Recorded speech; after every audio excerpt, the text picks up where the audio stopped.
Проектирование работ по устройству дренажных систем в переулке Днестровский и по мере необходимости на других улицах муниципалитета. При необходимости чистки в районе автостанции, почистить под автостанцию. И постановляющая часть, что там?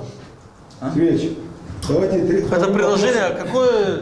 Вторым вопросом включите это. Разрешить проектирование работ. Вторым вопросом включить. Обследовать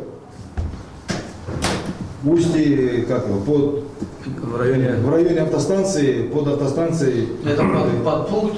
Ну да. Обследовать на следующем запроектировать, на следующем совете доложить, сколько денег туда предположительно выйдет. Чтобы потом опять не искать вот такие суммы, как сейчас мы выделяем, а просто, может быть, почистить, и там вода выйдет. Потому что первые 3 дома уже есть подвалы вода. Первые 3 дома. А там уже улица, а там какая у нас там улица? Уровень чуть-чуть. Гаврилюка. Улица Гаврилюка. И Фрунзе. Фрунзе. Улица Фрунзе, не Гаврилюка. Гаврилюка.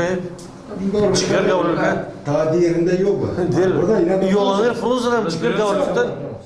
Значит, с этим пунктом совет дает право разбираться там, где нужны дренажи. Либо есть второй вариант, нас буквально проектантов мы пригласили вот на улицу Достоевского, где мы были. И проектант предложил очень хорошее решение. Можно вместо дренажа делать ливневый отвод, но глубиной 2,5 метра. То есть в этом случае проблема... Ливневый отвод 2,5 метра, представляете себе? Меры безопасности? Труба будет Труба на глубине 2,5 метра.